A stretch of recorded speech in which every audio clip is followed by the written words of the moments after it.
มิอะทินนาทานาเวรมณีสิกขาปะทังสมาธิยามิกาเม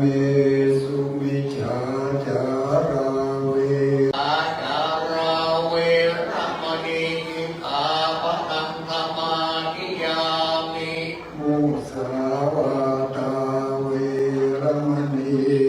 สิกขาปะทังสมาธิยามิมุสาวาทาเวรมณีสิกขาปะทังสมาธิยามิสุราเมรยมัจจปมาทัฏฐานาเวรมณีสิกขาปะทังสมาธิยามิสุราเม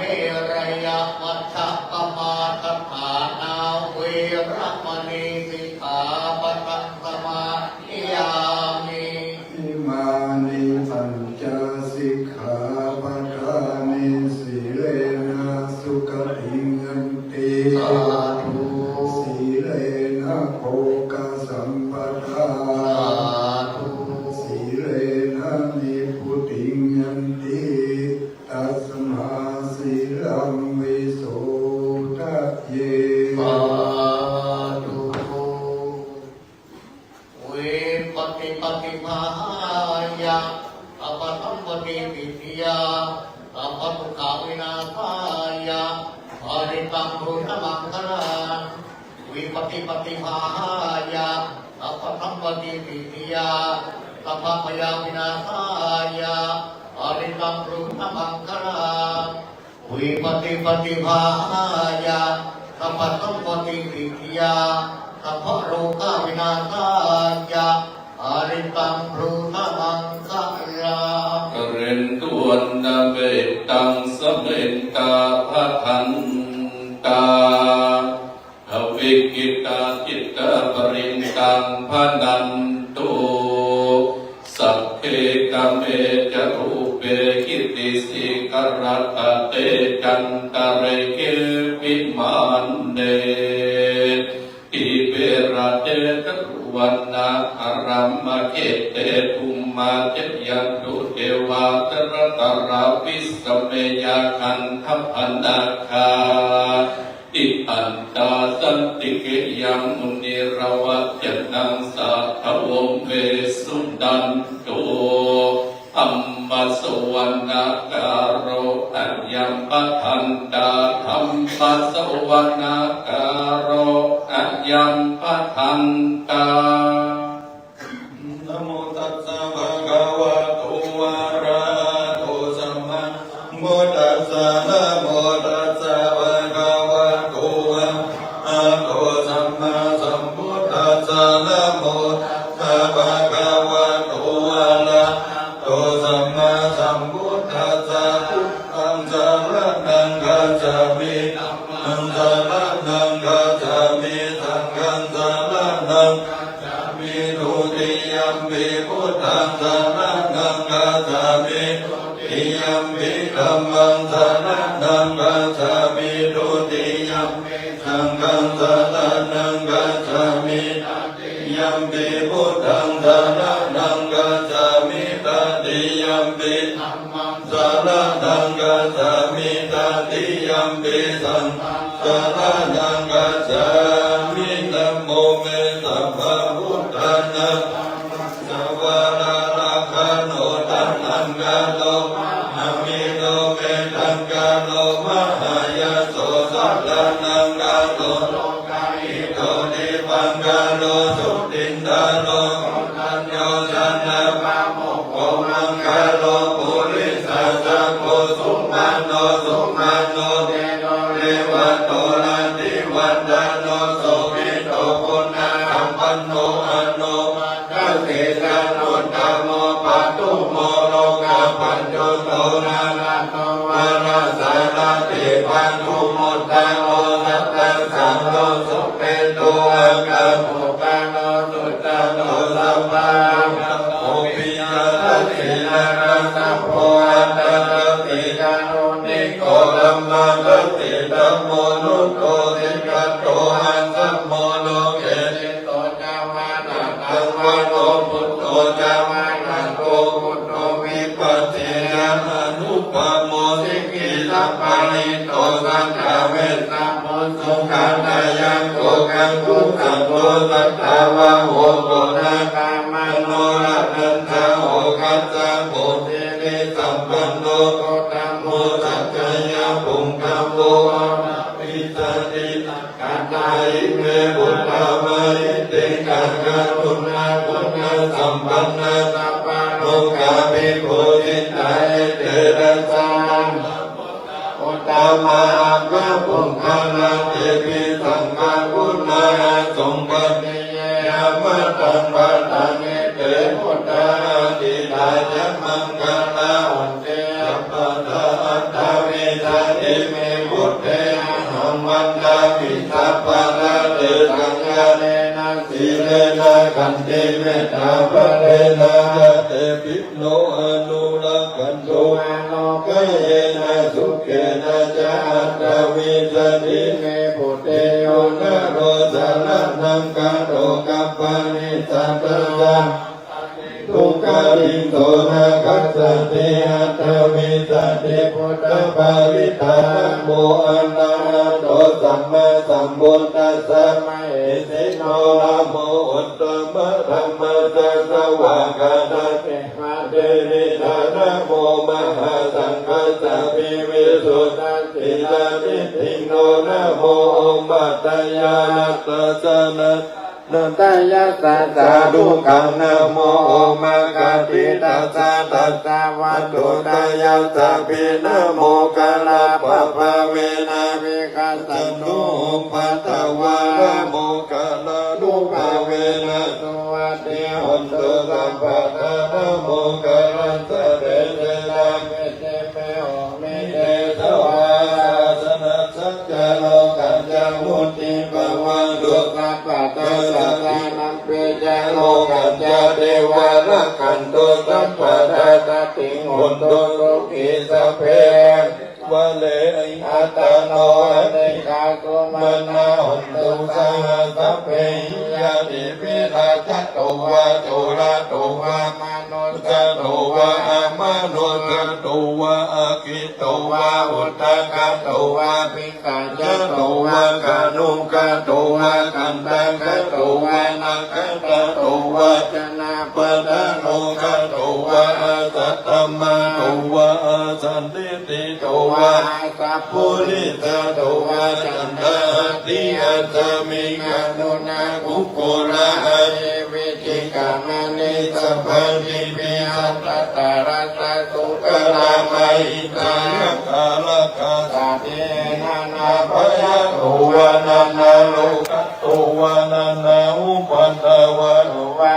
รังกังกันหันโตปานิตันนาโตภัตตายาตังกัสสัสสะตัสสะปะรามิโยตัสสะหุปะปะรามิโยตัสสะปะระมันตะปะรามิโยปัญจมหาปริจังเกติโตจริยาปจิมมะภเวกัมปะวะกันติจติงะวินิกัมมะนังปะทานาจริยังโพธิปัลลังเกมาลาวิทยังสัพพัญญุตายานาปฏิเวทนาวะโลกุตตะระธัมเมติสัพเพปิเมปุตตะกุเนอวัจิตวะเวสานิยติสุปังกาลตาเรสุกิยามาลกิมะเนตังกะลันโตอายัสสะมานันตะเตโลวิยาปุญญาติตามุปานะเปตวะโกติสันตัสสะเสสุยังกาวะเดสุเทวตายะสันนัมปะริกันนันติยัญญาเวสานินังปุเรโลกาวะนุสะตุปิกาสัมบุญนันติปิตังมะยังกิปะมันตระนาภิสิปะริตังธัมมะธรรมะเหอะเสวันนาจัปปะนานาอิตานัจจะเสวันนาพุทธะเจพุทธานิยานาเกตัมมังกะลามุตตะมังวัตินุปะเตตวะโสจังจักขันตาปุญญาตานัตตาสัมมาปานิติจะเอตัมมังมุตตะมังกะอุจัจจาสิปัญจวินโยจันกิโตสุขา ทิตาจยาวาจาเอตัมมังกาลมุตตมังอภิตุอุปัฏฐานังบุญญาณรัจจสังฆโหอานาปุราจักขมันตาเอตัมมังกาลมุตตมังอนันจะธรรมจันยะตากานันจะสังฆโหอานาวัฏติกัมมานิมังกาลมุตตมังนาทิเวนาทิปะปะมัจจปนะสัญญโมอัปปะมะโตจักขัมเมสุเอตัมมังมุตตมังคันธโมจานิวะโตจัสสันโตติจักขันโยนาคาเลนะธัมมังสวรรณะธัมมังกาลมุตตมังขันติจัสโสวัจจะตนะสัมมานานัญจนะตะทังกาเลนะสักขะทะเอธัมมังกาลมุตตมังโหจะพัมมาจาริยัจจาริยสัจจานะปานาสติจิริยาจาเอตัมมังกาลมุตตมัง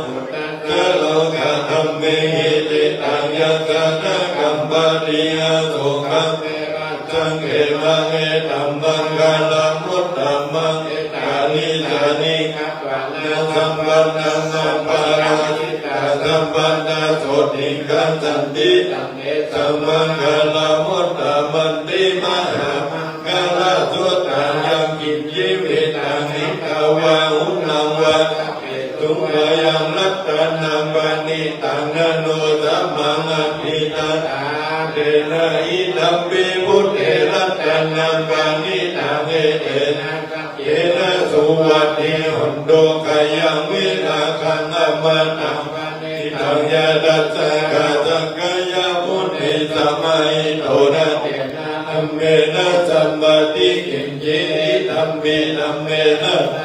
ปานิตังเอเตนะสัจเจนะสุวัตถิหนโตยัมพุทธะเตโตปานิปันนายิสุติสัมมาทิมานันตาริกัญญามหูจัมมาตินาเตนะสัมโมนะวิจัตเตตัมเปปานิตังเอเตนะสัจเจนะสุวัตถิหนโตเยภุคะราจัสสะธัมปะกัปปะจัตตาริเอตานิโยคานิหนเตกินายะสุขตัสสะสาวกะหิเตสุจินนานิมาปะลานิอิธัมปิสังเกรัตนังปานิตังเอเตนะสัจเจนะสุวัตถิหนโตเยสุปะยุตตามนาสาระนะเอนะนิกามิโนธัมมะสัจนัมปิเทปฏิปัฏฐาอามิขยารัตนาโมตานิโพธิโพธัมมังนะวิสังเกรัตนังบานิตังเอเตนะสัจเจนะสุวัตถิหนโตนังโบราณนาวังนาติสัมภาวังเวอทิตายะติเกภวะจามิเตเกนะวิจาวิรุณลาหิตันตาติปันติอายะตายัมปาติโกหิธัมปิสังเขนะวานิตังเอเตนะสัจเจนะสุวัตถิหนโตเมตัญญาสัพพะโลกัสมิมานะสัพพะวะเยอปาริมานังอังอาโลทัตติริยัญญาสัมมาทังเวลังสัมมาทังนิอัญญาลังนิสินโนวะยะโนวะยาวะตัสสะมิกะตะ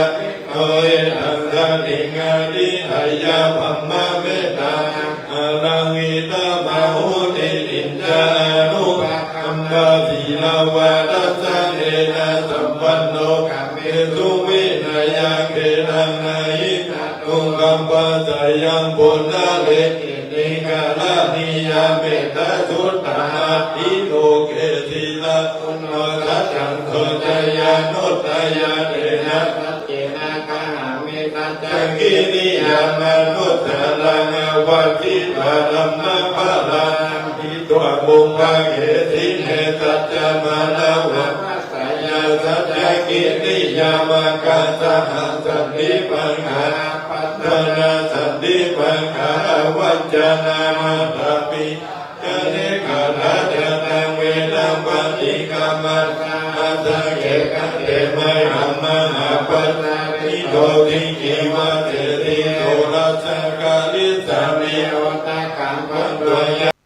นาทิหิจัจเจนะเมสมโมนาทิเอ สามีสัจจะปา ลามิเตอัปปมโนพุทโธอัปปมโน ธรรมโม อัปปมโนสังโฆปะมะนาวันตานิสิริปะตินาหิเวจิกาตันตะ เท ยุนนานาภิสัตตะโพโมจิกะกะตะเมละกะตะเมปาริสาปะริกัมมันโตโพดานิอังนะโมภะคะวะโตนะโมสัตตะนะสัมมาสัมพุทธัสสะติติปิโสภะคะวะอะระหังสัมมาสัมพุทโธวิจารณะสัมปันโนโตโลกาวินโนอนุตตโรบริสัทธัมมัสสะสัทธาเทวมนุษย์สันนังพุทโธภะคะวะติโตภะคะโตภะคะวะตะธัมโมสันตินิโกอะกาลิโกเอหิปัสสิโกภะนะยิโกภัจจตังเวทิตาโพวิญญาณิติโสปฏิปันโนภะคะวะโตสัพพะสังโฆโสปฏิปันโนภะคะวะโต สัมภะกะสังโฆยายาปฏิปันโนภะคะวะโตสัมมากัสสังโฆสัมมิจิปฏิปันโน โนภะคะวะโต ภะคะสังโฆยะ อินังจัตตาริปุริสายุคานิอัตตาปุริสาภุอาลาเอสัพพะคะวะโตสาวกสังโฆอะหุนายโยภะหุนายโยทักขินายโยอัญญาณิกาลานิโยอนุตต นาปุญญาเกตังโลกัส สันติสัทธาสุเขนะลักขันโตพุทธะ สันติ กาลทุวันเดหิโนอิโตสัมโตมุตโตสัพพะปะเยนะจัสสัมภะโลกาวินิมุตโตสัพพะสัทธาภวัตติโตสัพพะเวระมะติโตนิพุตโตจันตุวังภวะสัพพิติโยอัตถันโตสัพพะโลกโควินาศสันตุมะเตภวัตตุนตรายโยสุขิติกายุโกภวะอภิวาทนาสิริสานิสังมุตตะปัจจายโนจัตตาโลธัมมวะทันติอายุวันโนขังวะลาโพสังโฆจติสังฆโตธัมมนาภิเจโยตัตตาวิริยัมปิติปัสสะติพุทธังกาเมื่อดูเปกาบุตังกาสันติเตสัมมาทิฏฐิโมนินาสัมมาทังกาตาภะตาภะโหริกันวะสัมปะตันติอาวิญญายานิพพานายะจะโพธิยาเตนะทัจจวัชเชนะเทวันโตสัพพะทาเอกสัมหิสัมมาเยนะโตโมกขลานัจจะกัจจปังกิลาเดตุกิเตติสวาพุทธังเอตังกาเรตายิเตนะทานังทันตุตาโลกาโมทิตุนังกาเนเตนะสัจจวัชเชนะโตติเตวันโตสัพพะทาเอกตาธัมมาราชาภิเกรัญเยนะภิลิลลิโตจุนนะเตเนนะตัญเยวะปะนาเปตวานะสาระนังสัมโมทิโตนะปะนาธัมมามุตตตินานะโตเอเตนะทัจจวัชเชนะสุติเตวันโตสัพพะทาปะหินาเดชะอัปปะนา ตินันนัมปิมา มเหตินามัคคะหัตถะกิเลสาวาปัตตานุปติธัมมาตังเอเตนะกัจจวัชเชนะโสติเตหันโตสัพพะทายันตุนิมิตตังอวามังกัลจโยกัมมนาโพจากุณาสาสัทโธปะปังกะโหตังโตปินังอังคันตังพุทธานุภาเวนะวินาศเมนโตยันตุนิมิตตังอวามังกัลจโยจามนาโพจากุณา ตาตาโตภะภะคะโม โอโตสุปินังอากันตังธัมมานุภาเวนะมินาสเมนโตยันตุนิมิตตังอะมังคลัญจโยจามนาโพจากุณาสัตโตปะปังกะโหปินังอากันตังสังฆานุภาเวนะมินาสเมนโตภะหุงสังอัสสะมาปินิมิตตาสาวุตันตังกิ นิเลกังมุติตาโกรัสสะเจนะมานันทานาธรรมวิธินาทิตาวาโมนินโดรันเตตัตตาภวันโตเตชยมังคลานิมาลาติเลกัมะพิโยติตาสัพพะลังอิโกนัมปนาลาวะกัมะกัมมะนาดายะกังกันติตุนันดาวิธินาทิตาวาโมนินโดรันเตตัตตาภวันเตชยมังคลานินาราคิลิงกาจาวาลานาติหันตาโพตาตาวะกิจักขมัสสานิวะสุดาโลนันตาอัมโพเยกาวิตินาทิตาวาโมนินโดรันเตตัตตามะวันโตเตยะมังคลานิโอกิตากะกะมะติหันตาตุลาลุนันตันตาวันติโยจันทะปะตังโกเลมาละวันตังอิติทังกะตะมะโนจิตตวามุนินโดรันเตตัสสะภะวันตุเตชะยามังคลานิวะนาคัตถะมุตตะลังอิวะวินิยากิจยาตุตะวะจานะกายมัสเสตันเตนะโสมาวิตินาจิตตวามุนินโดรันเตตัสสะภะวันตุเตชะยามังคลานิสัจจังวิหายามติสัจจกวะตะเกตุงวะตาภิโรปิตามะนังอติหันตาภูตังปัญญาปฏิปัสสติโตจิตตวามุนินโดตังเตตัสสะภะวันตุเตชะยามังคลานิหันโตวานันตาจักขังวิพุทธังมหิติงพุทเตนะเรนะพุทธะเกนะมาปะยันโตอินโตปะเทสาวิตินาจิตตวามุนินโตรันเตตัสสะภะวันตุเตชะยามังคลานิทุกขานิติพุทธะเกนะโตตันตานังรัมมังวิสุทธิสุติมิติปะกาปิตานังญาณกะเตนะวิธินาตวามุนินโตรันเตตัสสะภะวันตุเตชะยามังคลานิปะริพุทธังชยามังคลาอัตตะอายุวัตโนหินานิเนสลาเตมาตันนิกรณาเนกวิวิธานิตุปัตตวานิโมขังสุขังอะขมายานาโลสัพพัญโยมังหังกัลลุนิโกนะโทนิทายาสัพพะปานินาโกเนตวะปะลามิตัพพะปะโตสัมโพธิมตตมังเอเตนะ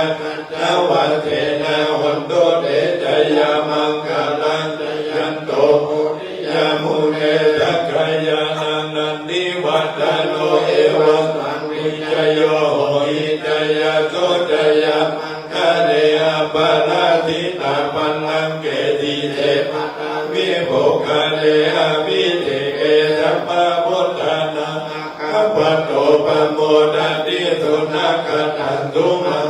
คันโตภะวะสังตุโหติตังทุกขันโตโมหุตโตจะโสเยตัปปะมะจา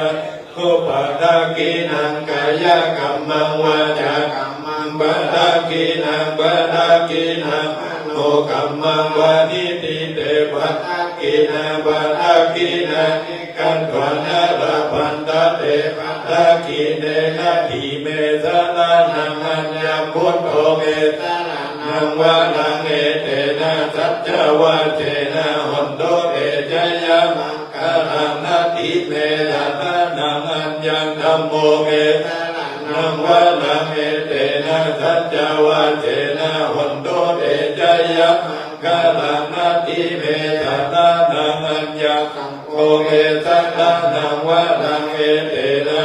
จาวะเจนะหันโตเตชะยามังคลังยังกินเยรัตนังโลเกวิจติวิวิตังโกโตรัตนังสมานาติตัสสะมาโสติภาวันโตเตยังกินเยรัตนังโลเกวิจติวิวิตังโกโตตัสสะมานาติตัสสะมาโสติวันโตเตยังกินเจรัตนังโลเกวิติวิวิตังโกโตรัตนังสังฆ สัมมังนาทินัสนาโสติภาวันโตเตหิริโอตตะปะสัมปันนาธัมมาสัมมาหิตาสันโตสัพพุริโลเกเทวะธัมมาเทวจาเลเทปะกาปัตตานาสันติปะวันจานามาตาปิตาจาเลกันตาจันตาเวตัมปฏิกามาสยัสนะตาพุทธเสตวมาลังสวะหานาจตุจัมมัตตานาสังเยปิปิสุนาราตันหังกาลาตโยบุตตานาวีดินายกาสัมเพปะปิติตามัยหังเกเตมุนิสัลลาจิเทปะปิติโตมัยหังธัมโมดาวิโลจาเนสังโฆปะปิติโตมัยหังมุเลสัมภะคุณาโนดะหะเยเมอะโนโลโตกุณโตจันตะกิเนกุณัจโยปิติกะอิโมคันตันโตจาวามะสาวะเนมัยหังอาสุงะนาลาหุราปุจามะหานะโมอุปะสงวามะตะเกเกตันเดปิติกะกัสสะมิงสุโอปะปะปังกะโลนิสินโนติลิสัมปันโนโตโมนิภุงกะโบกุมมาลากัสสะโพเดโลเอติจิตวะตาโสโสมัยหังวันดาจัมปะติสานิกุณากะโลโลอังโกลิมาโลจาหุปาลินันตะปะลิอิเมปัญจมหาเดนะนาเดนิกะกะมะมะเสสะทิติมหาอาทิตะวันตาทิโนราชาสะนันตะเตเตนะอังเกสุสันติตารัตนาปุระโสอาทิกิเลเมตาโสตาคังกัมปัญญาโสอาทิวะเมอังกุลิมานะโมลาปาลิตัญญาอันตนาปิยาสุตตะกังนาคาเสสะนามาติเตตาปะกาลาสันตินานัมปะลาสังยุตเตธัมมาปะนังกะเอวะสัตโตเมตังกะเจนะสัมมาสัมพุทธะปัจจาเรวะตาปิตาลิละกัตถาปาลิลาสันโตปะวะเจตามินายังยัมตุอนันตะนะเตจัสสะทินาปัญจนามัสสันติวิหะธัมมหิตาเลสัตตาปะเลนตุมหาโพลิสัสสะปะหิเกวะเมกัตโตลังโกพุทธานุปะเวนะทิตุปันโอธัมมะโนภาเวนะอริสังโฆสังฆาโนภาเวนะจินตตารายโยจาระเมมะปาลิตุโตนิสยาปัญจละตานิทิตาอัตถิอุณนาจามิจโยอนุตตโลสัพพะสัตตาหิตัตถายาตนบังกันหาหิเทวะเตปะริวัชเชนะสัตตันเทอมโนเตหิปะวังเกนะเกนะเกวิเสโพเตนะมาลาเนนะจัสสะปัสสะมะมะลานะโมโตนะปะกะละมาลิตันตะเทวะอนุเวนะหุนโตเทโวสุขิสันตะทีลังสัมมาทายะธัมมังก็จาริตังจาเลเทวะอนุภาเวนะเทโวสุขิสันตะกิตังบุติตังบุสันนังวะจานังกะลุงวะเลสังเทสนะตาตัสสะโยภาวะตาติสักกะตวะพุทธะลัตตะนังนังอุตตมังวะลังอิตังเทวะมโนสานังอาเทเทนะโสตินานัขันโตปัตตวะเปรุขามุปะทะเมนโตเตสักกะตวะธัมมังธัมมังวะลังอุปะสัมมานังธัมมังเจนะโสตินานัขันโตปัตตวะย ยามุปะสัมเมโตเตสังขันตัวสังฆลัตนาตถามุตตะมังวะลังหุนายยังบะหุนายยังอเนเทนะโสตินานัสสันโตปัตวาสัพเพโลกามุปะสัมเมโตเตเปสัสสันเทวมนุสสานังคะโกนังกัลละสังอัมพิลังละวานันเจวะสัพพะปะยาติทันโตเอกาทวิติจตุปัฏฐยวะดุงขาวินาสันโตจิวิตานังอันโตเตติวิตานังดัตตันตัสสะมันทังโตขังบาลังติวิตานานุเวนะหันโตเทโวสุขิตันตาวิตานังจโยดัตถะโอสัตตังมุตตะมังวะลังลีลังทุกขังนาเจติเปตังทนามุตตะมังทัสสะภะยากันนายานังนิจยังปะลายานังบุญญาณิปะละโลนามิปะติตาหุนติปะนินานินาทิวิตาเนนะดุมมะกังกิงอิกายุกาจันตาหุนตุกิตาหุนตุกัจจังทีลาวันเดสุตาโสนานานานังวะลังชีวิตานังมะหัมปะลังเอวะมะหิติกะเอติตาสัมมาทิลาภาสังสันติปันติตากาตาบุญญาตันติอันติอุณัตวิจโยติโตอิตาจาราเทวจาตาพระมจาตามหาพระมจาตาอิทิกาตามหาทิจาตามุนิจาตามหาอิจาตาบุริจาตามหาอิจาตาจักรวัติจาตามหาวัติจาตาพุทธจาตาปฏิกะพุทธจาตาลังอันตะ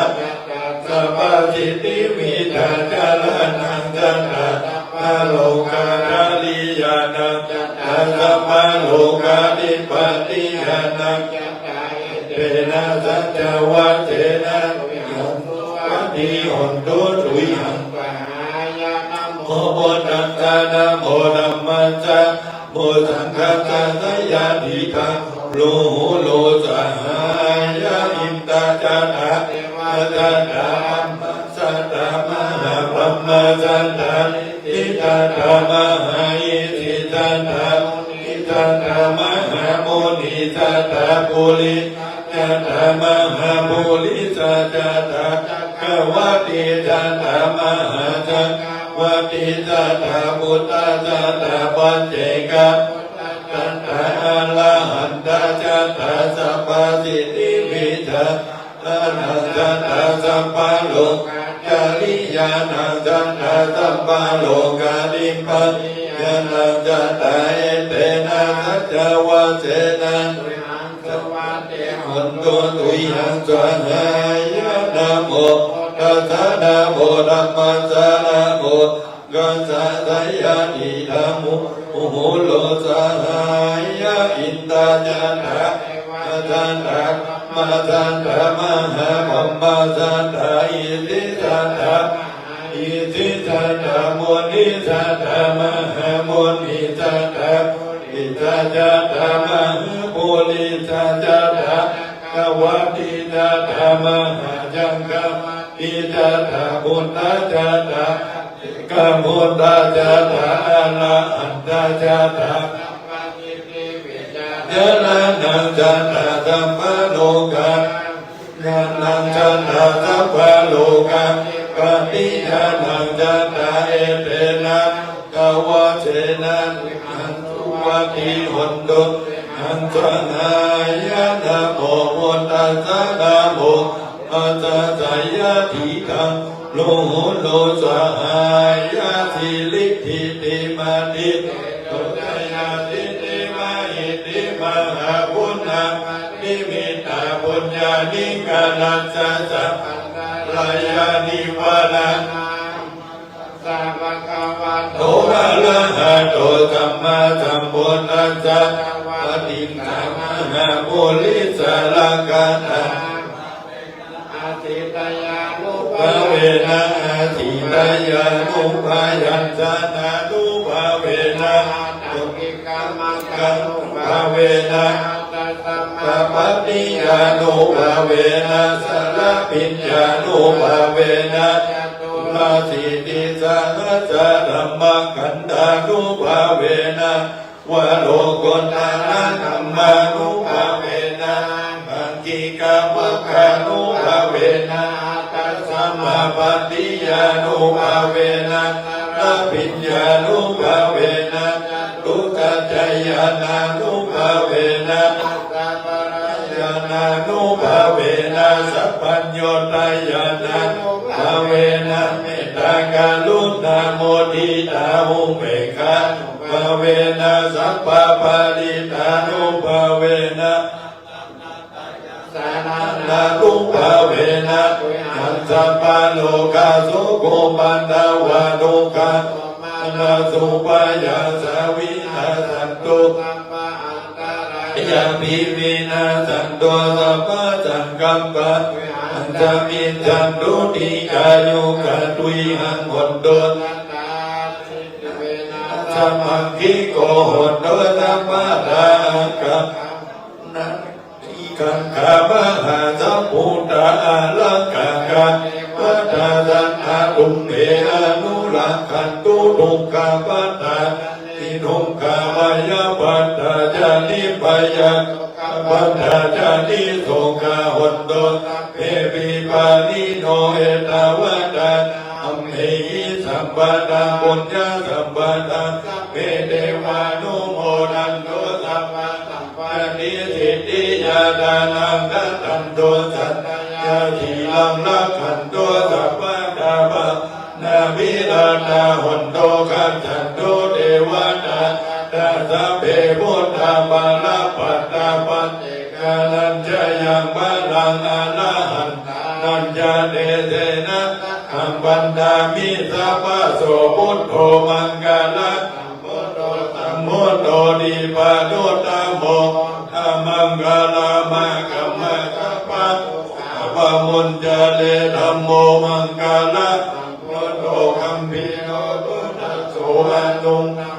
มังกาลามะกัมมะกัปปะปะยาปะมุญจเลสังโฆมังละสัมโพโตนักขินายโยอะโลสังฆมังกาลากัมมาสัพพะโลกาปะมุญจเลอะโลกายาอัมมาลาภาสันโตนิบาลามันนังวิจาจาปะธรรมายาตินินังปาลมังสุขัง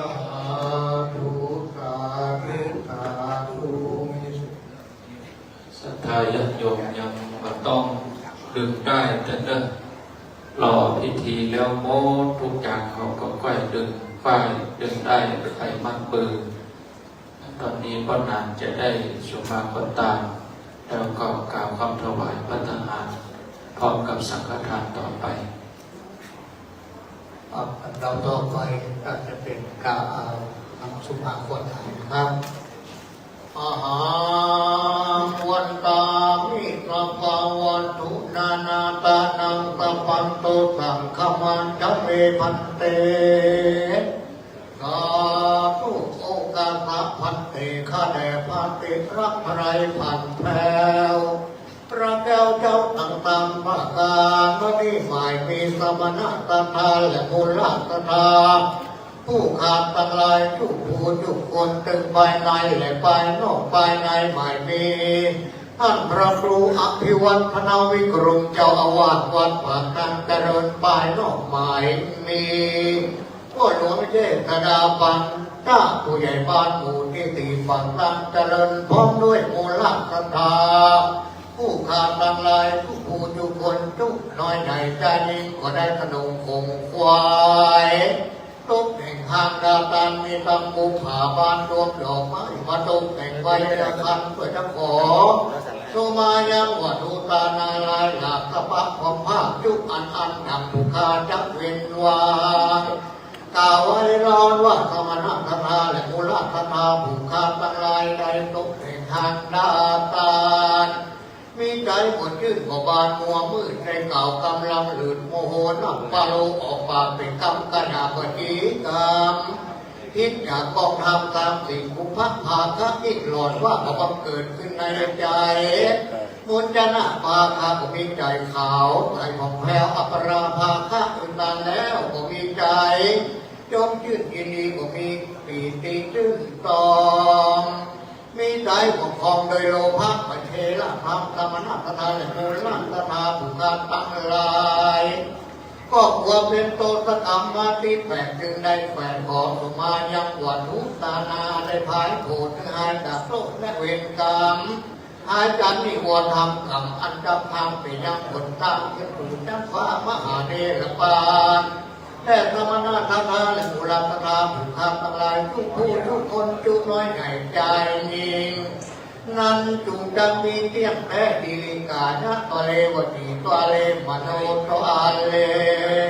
ตันติจังตันติจังอันติตัโตตังอนาคตโตตังปัจจุบันโตตังนะสัพพังโตตังขมันตุกุโน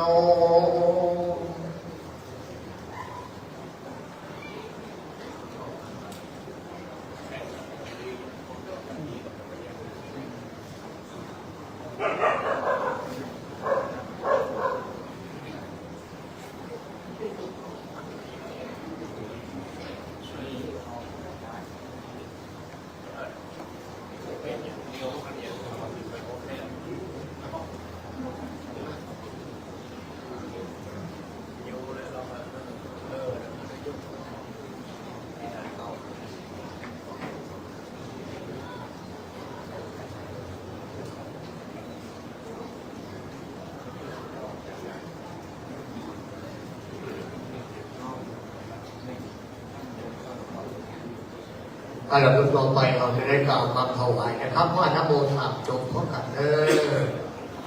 นะโมตัสสะภะคะวะโตอะระหะโตสัมมาสัมพุทธัสสะนะโมตัสสะภะคะวะโตอะระหะโตสัมมาสัมพุทธัสสะนะโมตัสสะภะคะวะโตอะระหะโตสัมมาสัมพุทธัสสะอิมานิมะยังพันเตพัตตานิสัพปะริวารานิอิขุตังคัสสะโอโนทิยามาตาตุโนพันเตอิขุตังโกอิมานิพัตตานิสัพปะริวารานิปฏิคันหาตุอัมหากังอิคารตังอิตายะทุขายะข้าแต่พระสงฆ์ผู้เจริญข้าพระเจ้าทั้งหลายขอน้อมถวายภัตตาหารพร้อมของบริวารทั้งหลายเหล่านี้แด่พระภิกษุสงฆ์ขอพระภิกษุสงฆ์จงรับภัตตาหารพร้อมของบริวารทั้งหลายเหล่านี้ของข้าพระเจ้าทั้งหลายเพื่อประโยชน์และความสุขและความเจริญแก่ข้าพระเจ้าทั้งหลายตลอดสิ้นกาลนานเถิด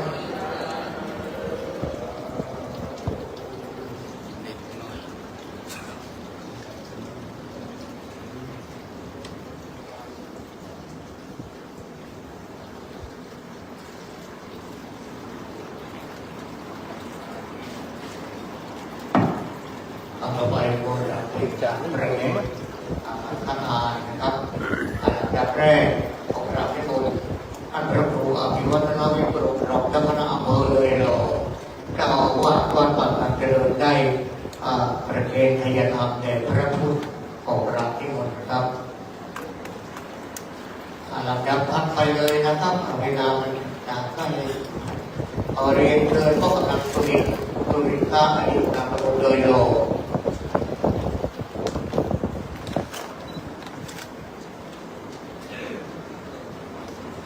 ขอเรียนเชิญคุณเชิดพงษ์กิ่วแก้ว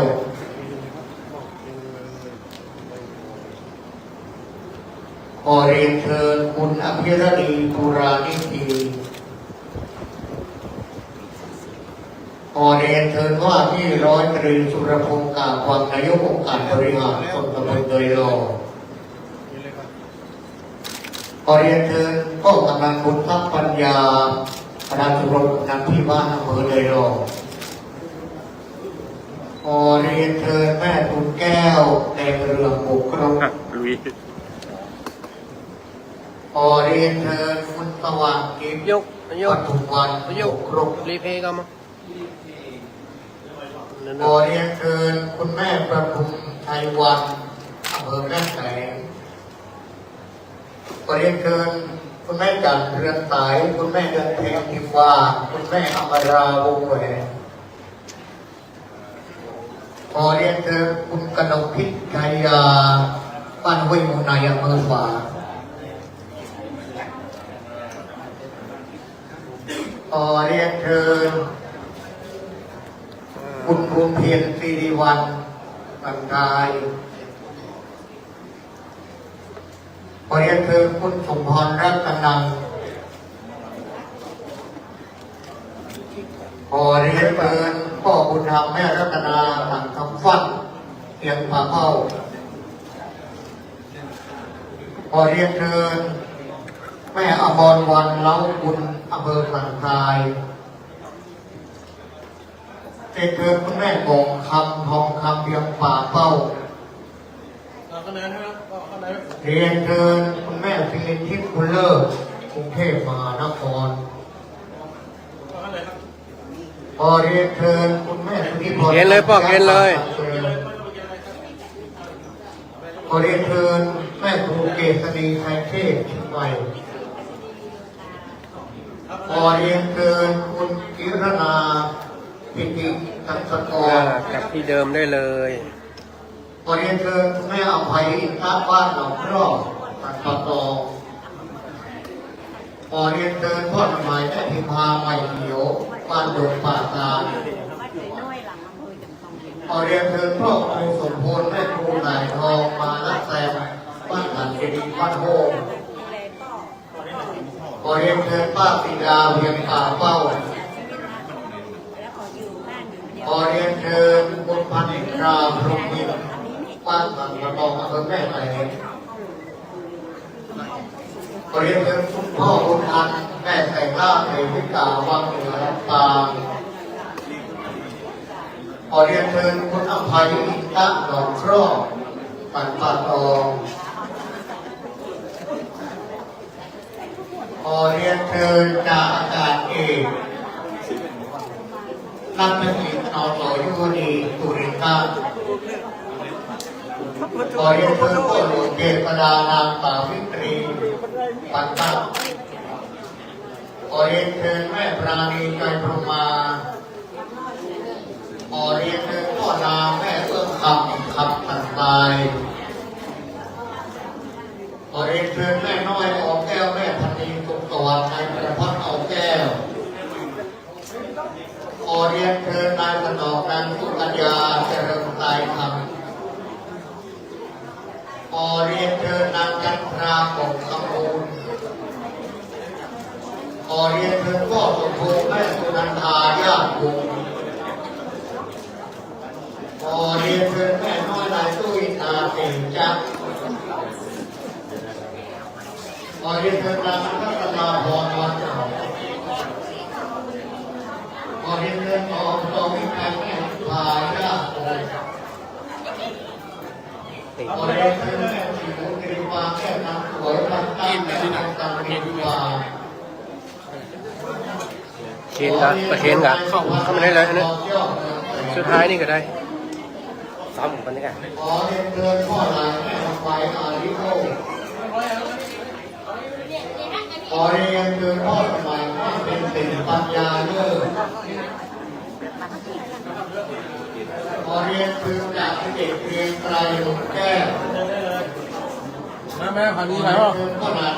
แม่กรีเป็นใจลงมา มาเรื่อยๆครับมาเลยครับได้ยังอันนี้ นาง เกี่ยวกับพวก นายยาเลิศ สาธุมา ตอนเดินพ่อบัวดงแม่ลูกตาลงทาตอนเดินนางเป็นมหาอันศรีพอเดินพ่อแดงแม่สุเทียมเป็นเจ้าขาพอเดินนางยุทธนางจันพอเดินแม่รับดวงคำพอเดินแม่เทพแปดบุก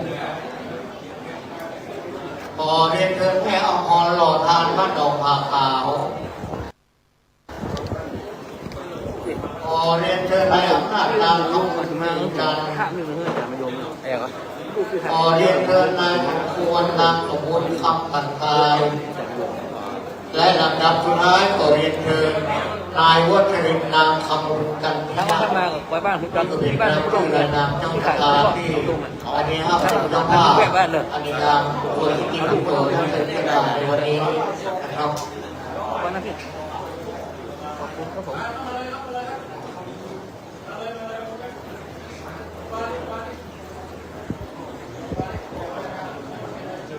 ไม่ได้ถ่ายสักคำ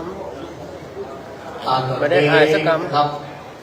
นายกองค์การบริหารส่วนตำบลนะครับจะได้มอบเงินสมทบนะครับคือกับรางวัลเนื่องในงานวันนี้นะครับเชิญผู้หลวงครับผู้หลวงมาเป็นพยานโดยเชิญเจ้าหน้าที่เชิญทุกท่านที่ในนามขององค์การบริหารส่วนตำบลในรองนะครับก็ได้มอบเงินสนับสนุนนะครับในงานกิจกรรมโซนิติพิโต108จงและงานคืนชะตาในวันนี้ทางวัดบางการเจริญและคณะกรรมการทุกท่านจะต้องขอบพระคุณ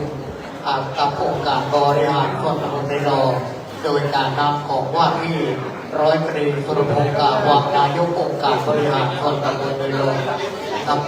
ทางวัดบางการเจริญและคณะกรรมการคณะสภาวัดบางการเจริญของเราพระพุทธมานัดนี้เป็นอย่างสูงครับทีนี้วัด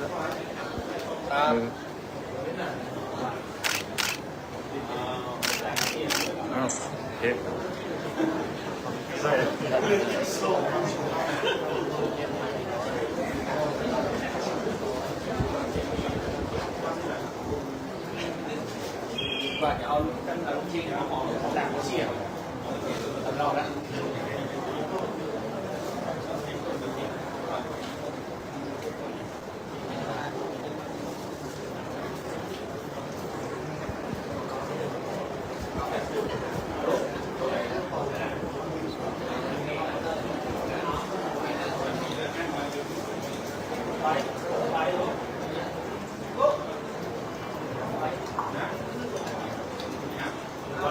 ปัจจุบันท่านทั้งหลายเอาตอนนี้เอาพระคุณเจ้าจะได้ฮือพรนะเด้อให้มีน้ำยาปฏิบัติน้ำยาสัญญาถ้าไปลงมีกับทำขึ้นเอาในใจก็เอาเด้อ ตั้งอกตั้งใจรับพรยะถาวาริวหาปุราปาริปุเรนติสาการังเอวเมวะอิโตทินังเปตานังอุปกัปปติอิจิตังปฏิตังตุมหังกิปะเมวะสมิจจตุสัพเพปุเรนตุสังกปาจันโทปนาราโสยถามณิโชติราโสยถา ปิโยวิวัช ชันโตสัพพะโรโควินาศมาเตภวัตวันตรายโยสุติกายุโกภวะอภิวาสิเลสเนจังวุฒาญายิโน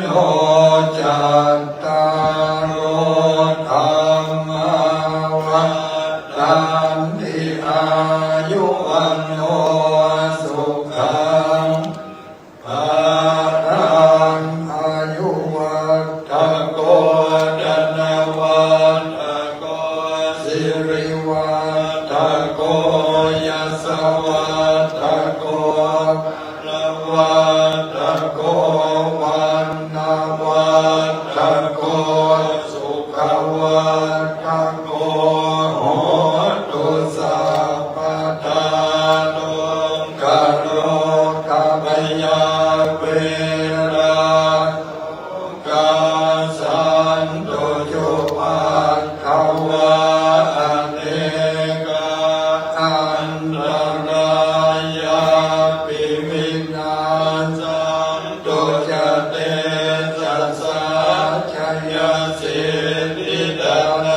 นตุเต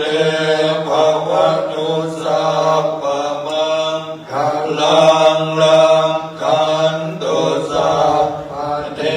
วตาสัพพธรรมานุภาเวนัสตาโสติภวันตุเตภวตุสัพพมังคลังลังคันตุปะเทวตาอาสังฆานุอาเวนัสตาโสติภวันตุเต สาธุสาธุสาธุก่อนอาจารย์ก่อนเนาะเพราะว่าตอนปีดีโยยอดสัตตุสัพพะโลโกวินาสัตตุมาเตภวะตนตระโยทุกขิวิกายุโขภวะอภิวาทานาทีริสันติจังพุทธาปัจจายโดตัสสะโลกมาวัฏันติอายุวันโดสุขังวัฏลังตอนนี้ไปบอกขอการทุกคนคณะประธานทั้งหลายได้อาจจะเดินเมตตาภาวนาทักกับเรื่องก่อนที่เราจะว่าอีกดังตามรวนน้ำเป็นระดับต่อไปเปลี่ยนเครื่องปฏิบัติครับ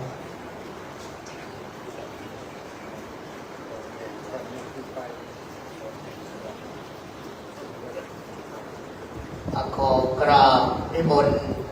คณะพระครูวิจารณ์ธรรมทัศน์เจ้าคณะตำบลเวโลเขตสามวัดไร่พัฒนาราม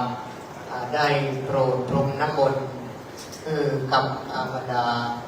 คณะทาสาธุชนทั้งหลายครับ ยันโตโม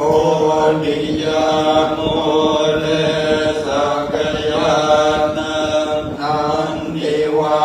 ตโนเอวังกวังวิจโยโหหิจยาสุจยมังกะเลอะปัลลาจิตาปันละเกจิเสปะดาวิโภกัลเลอิเจเกสะภะพุทธานังคาปะโตภะโมทัตติสุนัขตังสุมังคลังสุปปัสสังสุติตังสุขันโตสุโมโหโตจะสุเยตังพระมจาริสุปดักขินังกายกรรมังวาจากรรมังดังกินังปะดังกินังมโนกรรมังปะเนติเตปะดังกินังดังกินานิกาตวานาลาภันตาเทวรากิเน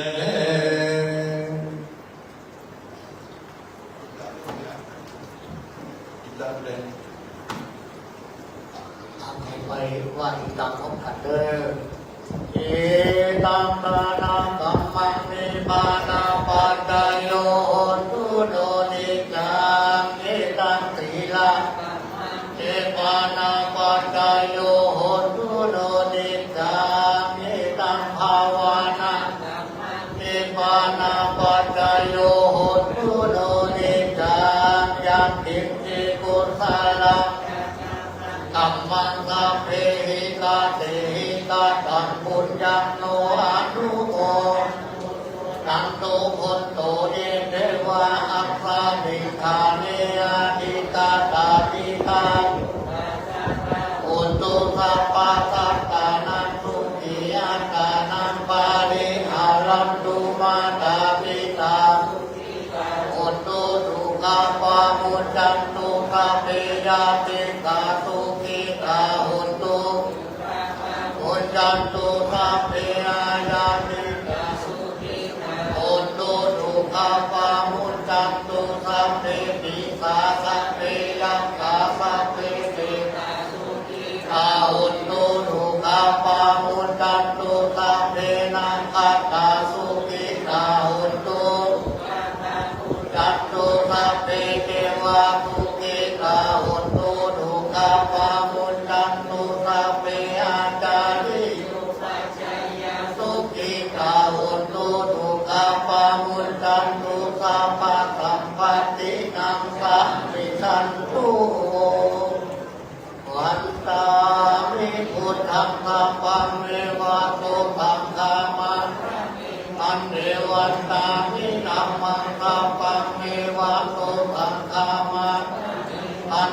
วันตามิสังฆังสัพพังเทวะโตสังฆามา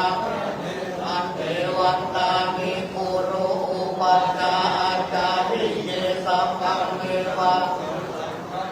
ถ้ามีพันเทวันตามิกัมมัฏฐานังสัพพังเทวะโตสังฆามาเทวันตามิอารามิปัตตาติมายังสัพพังเทวะโตสังฆาอันเทวันตานิสิทธิยังสัพพังสัพพะทานิสุปฏิปิกาตาลิลาตาตุมาพุทธรูปัสสะกาลังตาตานาคาโลเกเทวะโลเกสัมปุติเปรังกาติเปสาลิลาตาตุโยเกสาตาตุโยอะระหังสาตุโยเจริยังกันตะโกริจัตตุราสิปิสาอาเสนัมมะกันเตลากิติยังอาหังวันตามิตาปะโตต่อไปวันตาน้อยครูบาอาจารย์วันตามิอันเทสัพพังปะนังกามะธรรมเอวันเตยากาตังบุญยังสามินาอัตโมกัปปัญจามินากาตังบุญยังไมอังนาตัปปัญจารุสาธุอนุโมทามิ เอกายุโกอายุวันโนสุขังพลัง สาธุ ลำดับต่อไปนี้นะครับก็จะเป็นการส่งน้ำพระธาตุนะครับลำดับแรกนี้สิ่งนี้ขอกราบนิมนต์ท่านพระครูปฏิพันธ์ธรรมดินได้เป็นองค์นำในการส่งน้ำพระธาตุ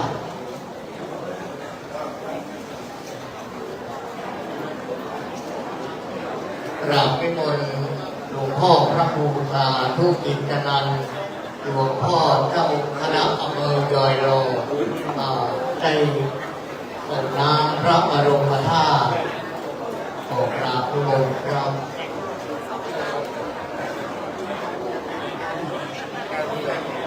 ผู้ช่วยเอายกน้ำมาเนี่ยยกน้ำยกมายกกั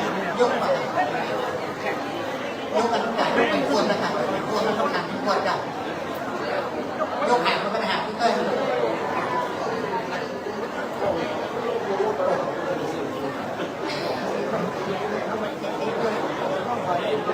ที่การกุลจักรกำลังส่งน้ำพระธาตุ อะไรครับต่อไปนะครับยังมีนะครับแต่ผู้ไม่มีนะครับขอเรียนเชิญว่าที่ร้อยตรีสุรพงษ์ขาดวังครับนายกองค์การบริหารส่วนตำบลดอยโลได้ส่งน้ำพระบรมธาตุลำดับต่อไปเรียนเชิญคุณเชิดพงษ์กิ่วแก้วนะครับเป็นตัวแทนนะครับเป็นตัวแทนของคณะสัตยาเฮาทุกท่านนะครับต่อไปก็ขอเรียนเชิญคุณอภิรดีภูรานิดีนะครับอันนี้ทั้งหมดนี้จะเป็นตัวแทนของคณะสัตยานะครับแล้วต่อไปก็ขอเรียนเชิญพ่อกำนันคุณทรัพย์ปัญญาครับขอเรียนเชิญนะครับขอเรียนเชิญแม่ตูแก้วแห่งเรืองนะครับแม่ครูตะวันกิจประทุมวันขอเรียนเชิญพ่อเกษดาวันกันป้าน้อยไปยืนพี่บางกล้องขอเรียนเชิญแม่การเรือนใสคุณแม่เดินเพ็ญทินวาขอเรียนเชิญคุณกนกพิไทยนาขอเรียนเชิญคุณแม่ประดุมไทยวันขอเรียนเชิญคุณบุญเพียรสิริวัฒน์คุณสมพรรัตนคุณพ่อบุญทันแม่แต่งล่าเตมิกานะครับทั้งหมดนี้เป็นตัวแทนของพระคาถาทั้งหลายนะครับขอกราบนิมนต์พระคุณเจ้าทุกรูปทุกตนทุกองค์ขอกราบเรียน รับนิมนต์รับพัฒหารเพลงที่ห่อฉันของรับนิมนต์นะครับ บอกนะบอกสะดุด ขอพระนิมนต์พระพุทธเจ้าทุกรูปทุกตนสามเณรทุกองค์ได้รับพระทหารเพลที่ห่อฉันนะครับตรงข้ามต่อมาทำพิธีนี้นะครับขอกราบนิมนต์นะครับกำลังได้ฉันว่าประกอบขึ้นทางโรงทานประคงจะเปิดหลังจากพระคุณเจ้าได้รับพระทหารแล้วนะครับรองเท้าผมโรงทานของจะไม่เปิดลงมาแค่จำทางสร้างรองเท้ากับคณะทำงานต่างๆที่ได้มาร่วมงานในวันนี้นะครับ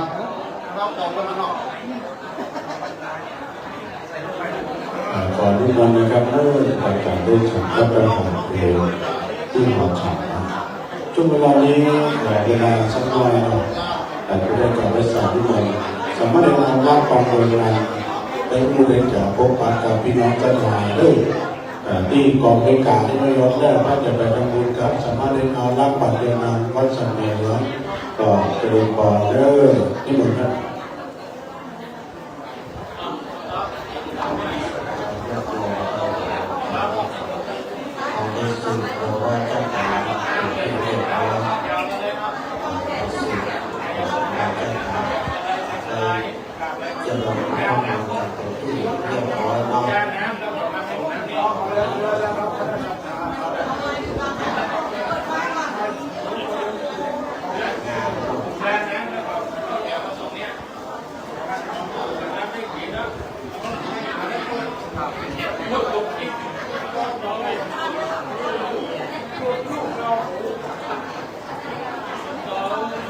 โอ้ประสงค์กัน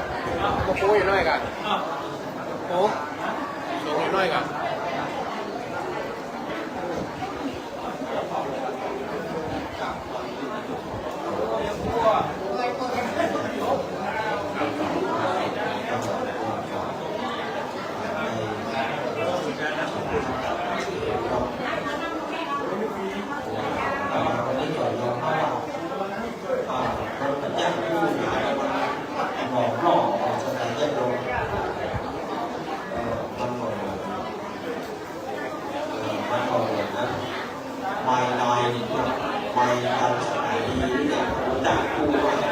ถ้าว่าไม้ข้าวสารถ้าว่าเป็นรายการของสถานีไปหน้าพูดจากสถานีหรือว่าตัวใบอันนี้ไปทำงานพูดแสดงอย่างอื่นว่าถ้าจะเอาไม้ข้างสนามไม่ต้องขอออกตัวก่อนว่ามันกระยากยากแต่ละเ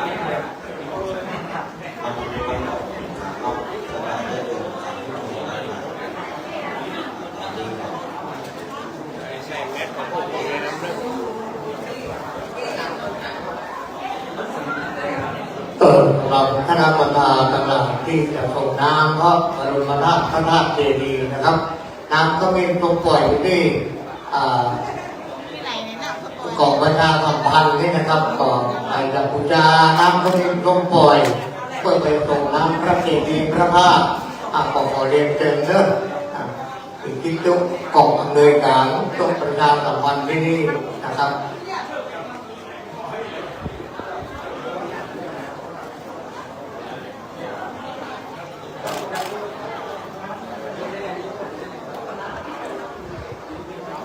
ตอนนี้โรงทานเปิดกันเด้อผมขอเรียนเชิญบรรดาคณะประธานสาธุชนเอาทั้งหลายนะครับได้ร่วมรับประทานอาหารหรือว่ากินข้าวน้ำจ้ำข้าวตอนกันนะครับที่โรงทานนะครับเพราะวันนี้เรามีโรงทานคณะ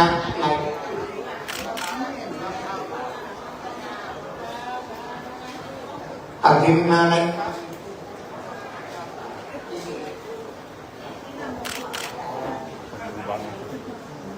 สำหรับทีมงานของผู้บริหารองค์การบริหารส่วนตำบลโดยรอบนะครับนำโดยท่านว่าที่ร้อยตรีสุรพงศ์กาวางนายกองค์การบริหารส่วนตำบลโดยรอบและขอเรียนเชิญพ่อกำนันผู้รับเลยนะครับ กินข้าวน้ำข้าวตอนรับประทานอาหารที่ออกมาบริการนะครับขอเรียนเชิญเด้อทีมงานของนายกองค์การบริหารส่วนตำบลโดยรอบแล้วก็พ่อกำนันก็ดีแขกผู้ใหญ่ก็ดีนะครับขอเรียนเชิญนะครับที่กองอำนวยการของอำนวยการนะครับคนใดที่อยากไปส่งน้ำพระบรมราชการน้ำเขามีคำปล่อยในเด้อมีที่ของอำนวยการนะครับด้านหลังของอำนวยการนะครับสำหรับอาหารของทีมงานขององค์การบริหารส่วนตำบลในรอและพ่อกำนันวันครับและพ่อกำนันดูมินหลายๆท่านหลายๆคนนะครับที่เป็นผู้ใหญ่นะฮะที่ได้ให้เกียรติมาร่วมงานในวันนี้นะครับขอเชิญเด้อขอเชิญมารับประทานอาหารกลางวันหรือว่ากินข้าวตอนนะครับที่เราได้รับคำของบริหารนะครับแล้วก็รับธรรมาท่านใดโดยนะครับที่อยากจะส่งน้ำพระเจดีย์นะครับปัญญาเอาน้ำเข้าไปชนปล่อยนะครับที่หลังของที่ของในการที่ได้นะครับ